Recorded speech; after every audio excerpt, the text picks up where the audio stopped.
This is Texans TV.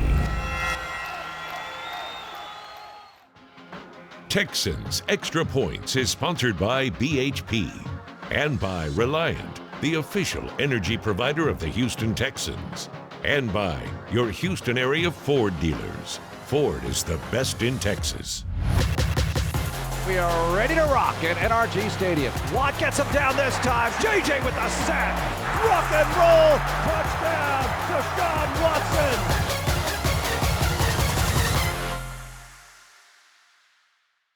Texans Extra Points begins now. My name is Drew Dougherty. I'm your host. We've got a fantastic show because, hey, Cecil Shorts III is with us, a Texans wide receiver. Now you're a coach. You're molding young football minds, so you're going to help mold some of our minds on the show. You ready to do that? Let's do it, brother. Let's do it. All right, before we do, got to get some news of the week out of the way. It's all part of the Red Diamond Iced Tea Quick Hits, and the defense for the Houston Texans must get better. I'm not the one saying that. The players, the coaches are saying that, and J.J. Watt, defensive end, explained how that can happen. I mean, I don't think it's anything groundbreaking besides playing in our gaps and tackling. I mean, that's it. I don't think there's any like magic potion we need to sprinkle on it. We need to do our jobs and we need to tackle. That's it. The NFL trade deadline is approaching, and there has been chatter out there that the Houston Texans may be moving some players. Well, that was addressed earlier in the week, and here's what some of the folks inside the organization thought of all that. Them boys ain't getting traded. That was something that we squashed at the end of practice. It wasn't too big of a deal. So I know a lot of people probably thinking that Randall was saying he's getting traded. He's not going anywhere. Nobody's going anywhere. We're going to stick with this team and keep pushing forward. And a mighty challenge awaits the Texans at NRG Stadium noon on Sunday. The Green Bay Packers and their future Hall of Fame quarterback, Aaron Rodgers. He is fantastic. And Romeo Cornell knows that his hands are full with the Packers coming to town. They're tremendous because he's really good. He does a good job at the line of scrimmage, controlling the line of scrimmage, getting guys to jump off sides. He does a good job of recognizing the defense, knowing where he needs to go with the ball, and he's got weapons around him that he uses. Little news of the week, and we're going to talk more about the Packers later on in the show. But Cecil, let's talk defense. The Texans have said, hey, we got to be better as far as filling gaps. We got to tackle better. We ultimately just have to do our job. Now, that sounds really stupid, really simple, really one of those things like no duh. But what's that mean? Because there's a little bit more to it than just what is said, isn't there? Yeah, to be honest, I think a lot of this comes from the offseason that you had, and you don't have time to work on the small details of tackling, the small details of understanding, filling your gap and getting in the right hole. And then you got guys and some missing in that linebacker core that usually are there, and some guys got to step up. It's tough. It's tough on guys. So like they said, they got to go out there and make plays, do their job individually. And once you do your job individually as a collective, your defense will be better. But tackling is something that we did not do well last week, and hopefully this week we can improve on. Major case of heartburn when you watch a team get 601 yards of offense on you. That's no good. There was a glimmer of hope, though, in each of the last 2 weeks, because in each of the last 2 weeks, the Texans have gotten 2 takeaways as a defense. They hadn't had one before that. How can that keep rolling, and how much of a little bit of a hope is that as you move forward down the season? I tell you what, takeaways, and coaches say all the time, turnovers come in bunches. Yeah. So when you're able to get turnovers, it puts your offensive position to make plays and take shots down the field and score points like they've been doing the last couple of weeks. But when you do that, it puts your team in such a better position. So if you can win that turnover battle, you have a better chance of winning the game. Now, Desean Watson has lit it up the last couple of weeks, last 3 weeks really, and off the field, he said some things as well that kind of look like and further enforce what a leader he is. What's been your impression of him over the last 3 weeks? What's he doing right? What do you think of him? I love him, man. It's just over and over again. He seems to make the right play at the right time. He's throwing the ball down the field. The chemistry between him and his receivers. Him and Brandon Cooks last week on some big plays. Him and Randall Cobb in the corner coming back in the end zone. Him and Will Fuller. It's been like that for years, right, with him and Will Fuller. But it's just over time. Thale steps up last week. It's just he's able to find the right guys in the right situation. He looks so comfortable back there the last couple weeks, especially last week. So I expect the same thing moving forward this week. What's the difference over the first 3 weeks over the last 3 weeks? Is it just simply a matter of gelling with these new guys? What is it? I think it's gelling. I'll be honest with you. I think when you have a guy that has improved each and every year like Desean, and you bring in new targets and you bring in guys that didn't have the normal offseason, I keep mentioning it, but it's a big deal. Sure. You didn't have that normal offseason. Now they're getting chemistry. Now you got a new offensive coordinator that feels comfortable calling plays, that feels comfortable taking shots down the field. And when he's able to do that and start to see, okay, I can make adjustments during the game. I know what my quarterback likes, what he likes to do, what he doesn't like to do, and call the correct plays, you'll see success, and that's what's happening now. He's taking those shots downfield, and we're going to look into more of that in just a moment, but he's really blossomed, I think, in the intermediate part. Yes. He leads the NFL in completions of 20 yards or more, and a lot of those they've been that intermediate stuff and guys getting yards after the catch. What's going on with that, and why is that all of a sudden just happening? It can't just be the gelling part, could it? Because this is what this offense, as it came into the season, this is what we were kind of envisioning for, all these fast guys getting this big yardage. Well, it shows that how comfortable the receivers are getting to the right spot. So they understand where Desean wants them. Desean knows where they're going to be. And the guys, like you said, they're super fast. So once they get the ball in their hands, now it's easy. Just run, make plays, make guys miss. But they're getting in the right spots, and it's easy for Desean to get back there, make the right read, and let the ball go. You know, you talk about guys getting in the right spots, and you have been out front about calling out Will Fuller and what this guy could mean. It was, I think, 4 years ago when you said, he's a number one receiver. Just give him time, just give him a chance. Yeah. And when he's played, that's been the case. 20 touchdowns in his first 48 games as a pro. That's one of the best that you'll see around here. He's doing a good job in that regard, but Will Fuller has continued to take steps, and is it just a matter of him being healthy? That's it, man. To me, I've been saying it like you said for years. I think he's a number one receiver, and if he stays healthy, he has almost 500 yards throughout the first 4 or 5 games right now. If he continues to stay healthy, he's going to make plays down the field. Yeah. And guys are so scared of his speed that he's learned and he's developed he's learned and developed as a receiver to run good routes in the intermediate in the intermediate game as well. Excuse me. So there's nothing you can do to stop him, in my opinion. It's just over time. Can he stay healthy? Can he produce when he's healthy? And he'll be all right. You know he can go deep. He's nice and wiggly, though, on that intermediate stuff after the catch. It's been fun to see. And let's take a deeper look at that big touchdown from Will Fuller and Desean Watson last weekend. It's all part of the Telestrator with John Harris. Welcome to Texans Telestrator, presented by BMW. I'm your host, John Harris, and we're going deep. We're going deep to Will Fuller. Take a look at Will's 53-yard touchdown against the Tennessee Titans that gave the Texans a lead, and it was the third play of a wild 4-play sequence. So let's go to our surface powered by Microsoft. So the Texans come out in 11 personnel, 1 back, 1 tight end. So that means you've got 3 receivers. You got Cooks, and you got Kenny, and you've got Will right here. So you've got 11 personnel, 3 receivers, and the Titans are going to respond with an inverted cover 2. So what that means is typically you would have corner, safety, safety as a cover 2.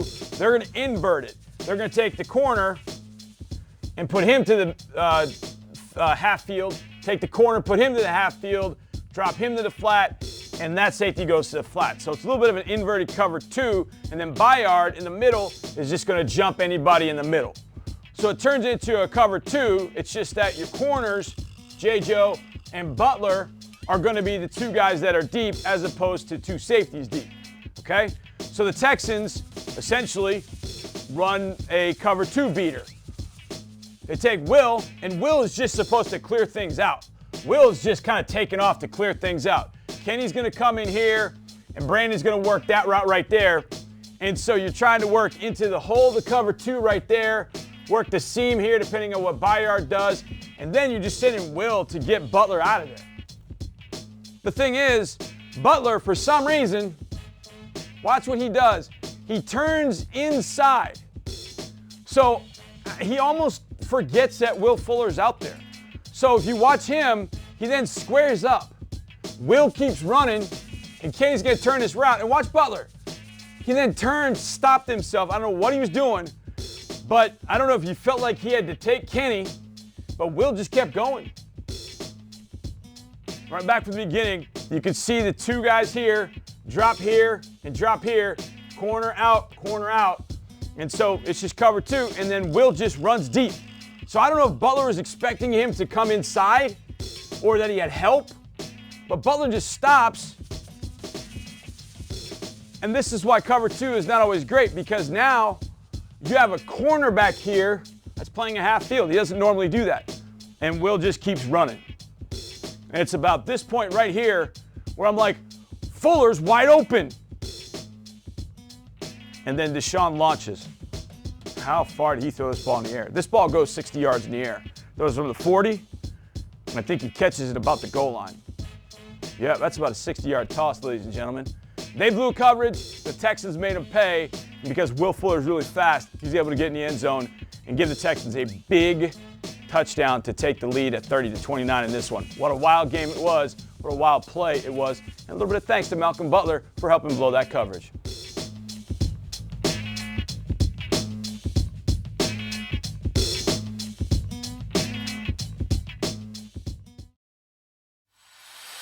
Desean gets the snap, looking. Desean scrambling out to the right side. Then he throws right sideline to the end zone, and Cobb has it. Touchdown! The Texans take the lead.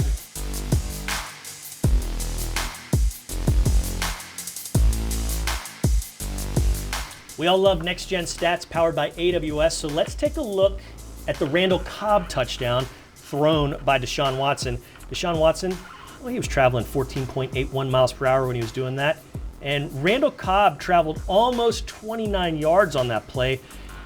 When the pass was let loose, there was only a 16.8% probability of a completion. No problem, though. No sweat for number 4. He makes it happen. Air distance went 22.4 yards and less than a yard of separation for Randall Cobb. Things we did not know before Texans Extra Points came on. Cecil Shorts III joining me, Drew Dougherty here in the Ford Studios.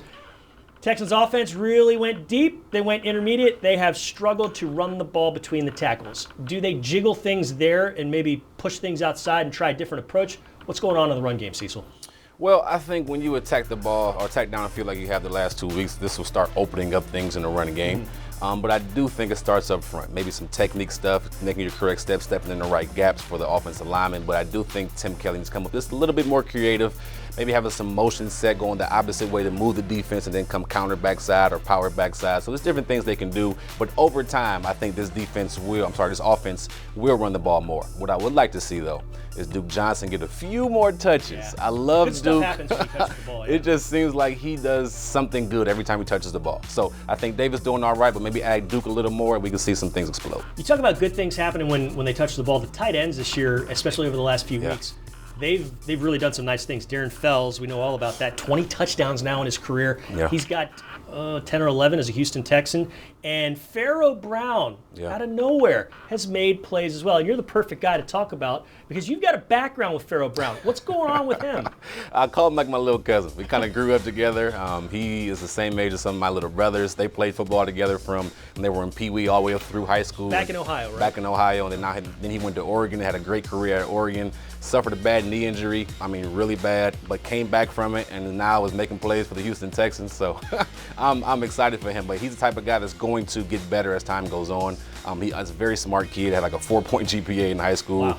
Awesome in college, but he's a guy that can make plays down the field. He can make plays in the blocking game. So I think he can be really good for this offense. And you've needed what Pharaoh Brown's done because Jordan Akins missed that game with the concussion.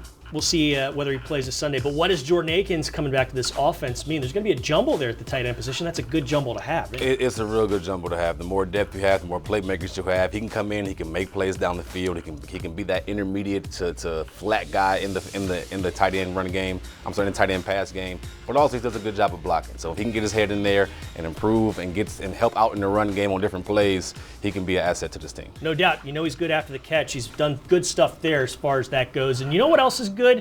Trivia, Texans trivia, and this is a real fun one because one player in franchise history has caught 20 touchdowns in his first 48 career games played. Who is it? Which Texans receiver is it all time? Got lots to choose from. We'll be back with the answer a little bit later on in Texans Extra Points.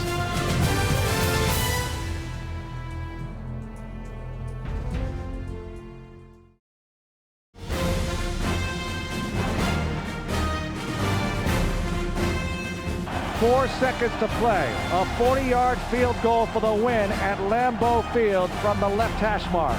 The snap is down.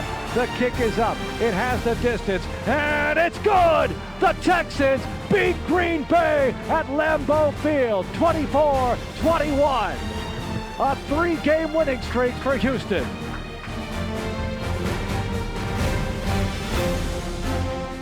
How about that? In the snow 12 seasons ago, Texans beat the Green Bay Packers. Chris Brown drilling the field goal to break a tie. That was pretty fun. His time expired. All right, this is Texas Extra Points.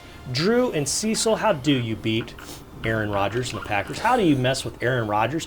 The guy is a wizard. We talk about Desean Watson being a wizard. He's been a wizard, Aaron Rodgers, for over a decade now. What do you do? He's special. But to be honest, I think you take a page out of what Tampa Bay did to him last week. They had a good job up front. They got 4 sacks on Aaron Rodgers. They got 12 hits on Aaron Rodgers. So we got to find ways to get pressure on Aaron. If we can do that, get him not comfortable in the pocket. But the thing about Aaron, he can escape outside the pocket. So you got to have a really good scheme to have blitzes coming from different ways so he can't just scramble out and make plays. He's awesome, like you said, inside and outside the pocket. But if you get pressure on him, get some hits on him, get him uncomfortable in the pocket, we can do some damage. We can possibly slow him down. You know, and he's got a pretty nice little stable of running backs to help him out, led by Aaron Jones, the UTEP minor. But what do you think of that run game there in Green Bay? Aaron is special, man. Yeah. He's a little guy, but he's somebody that can catch the ball out the backfield. You can line him up in the slot. He does a good job running in between tackles, especially on the outside zone. He can go outside of tackles, of course, but he is a guy that we have to key on. He can't just be Aaron. It got to be Aaron and Aaron Jones. Both Aarons, we got to slow down some type of way. If we can do that, we'll be all right. Now that defense, it's been good enough to win some games in this league, but I don't think anyone's ever going to compare it to the '85 Bears. What do you see there on the other side of the ball for the Packers? Man, they have some guys, and I call them the Smith brothers, that come off that defensive line that are really good. And they got a guy that's playing extremely well at the corner position in Jair Alexander. So they're not the '85 Bears, like you said, but they are a productive defense. They're doing enough to win. But if we can continue to play like we've been playing the last 2 weeks on the offensive side of the ball, I think we could be able to make some plays and score on them pretty good. Matt LaFleur, he said he cut his teeth here in Houston as a young assistant way back when, 2008-ish, 2009-ish. He's come in and done a really nice job with that Green Bay Packer franchise. What have you seen from him creativity-wise as far as that offense goes and what he's done and been able to do with Aaron Rodgers? It's interesting because when he came in, it was a big controversy. Oh, Aaron doesn't like him, or Aaron didn't have a say in what he does, and he's come in and he's produced. Yeah. He's been 13 games last year, 13-3 I think it was, and this year started off to 4-1 this year. His creative mind, him being able to use Devontae and move Devontae Adams around in different spots, inside, outside, even come out the backfield at times. Same thing with Aaron Jones. Finding ways to use these guys, and then it was the big deal in the draft was, they drafted a quarterback, they didn't draft a receiver. Well, they have guys step up. Yeah. And he's helping develop those young receivers, develop those young tight ends coming in and making plays. So he does a good job of not only being creative, but developing the guys that they do have. It's going to be tough for the Texans, that's for sure. Green Bay is an excellent ball club. Tell me, who's your Texan to watch, your Gatorade Texan to watch tomorrow? For me, Zach Cunningham. I don't think he's played up to his potential the last couple games, and I think we're going to need him as a key. We talked about Aaron Jones. It's a key for him to be able to stop helping the run game, but also slow him down in the pass game. He's a guy that can run sideline to sideline. We're going to need him this Sunday to be able to slow down Aaron Jones and make some plays in the run game. I like that. That's a good one. I'm going to go with Jacob Martin because when he comes in and when he gets after the quarterback, usually good things happen. J.J. Watt was there to get the strip sack. Jake Martin, after the ball, or after the sack happened, he stripped the ball again from the lineman. Playmaker. Let's see him get a strip sack of his own, or 2, or 3. Hey, I'm not going to get. I will get greedy, so that's where I'm going to go with. He's got Cunningham. I've got Martin. We asked you on Twitter who's your Texan watching. You said Brandon Cooks. That's a good one too, because he's off and on the last couple weeks, really erupted and done great things. He's part of this receiving core that can really make things happen down the field and in the intermediate part of it as well. Okay, we've got to get to keys to a game. This is coming up on Texans Extra Points.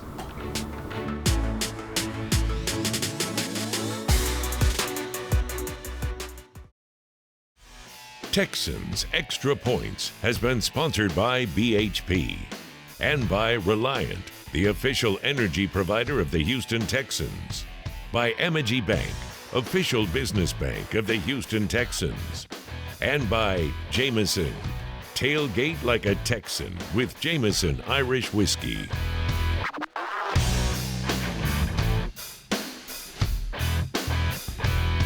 Earlier in the show, we asked you which Texans receiver had the most touchdowns in his first 48 career games. If you said DeAndre Hopkins with 19, you were really, really close because it's actually Will Fuller V. 20 touchdown catches in his first 48 career games. That's, by my math, 3 full seasons. Cecil Shorts III is here with me. Will Fuller, a big component of what the Texans do offensively. Let's get into our First Community Credit Union keys to a victory. For the Texans to win, what 2 things must happen? What are your keys, Cecil? Well, for me, one on offense, one on defense. We'll start with offense first because I was a receiver and I like offense. I like catching the ball. I like it.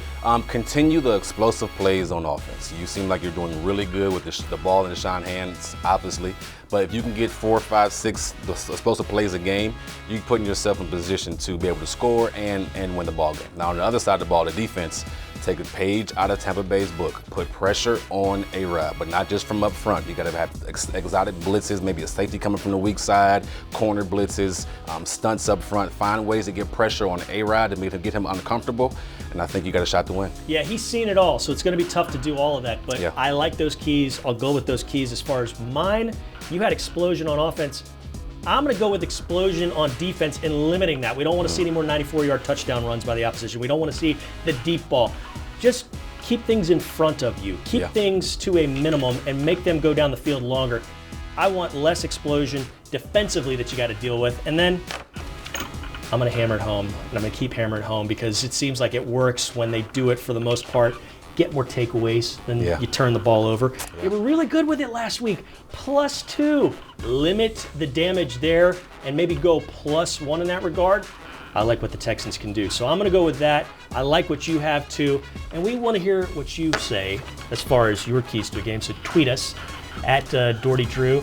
At this, tell me again, Cecil Shorts III or? Cecil Shorts, I. Cecil Shorts, I. Yeah, so go with that. We want to hear from you and we'll go from there. All right.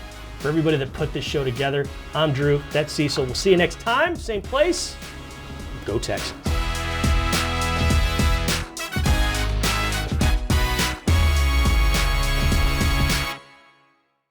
Thanks for watching. Subscribe to our channel and ring the bell to know when we post new content.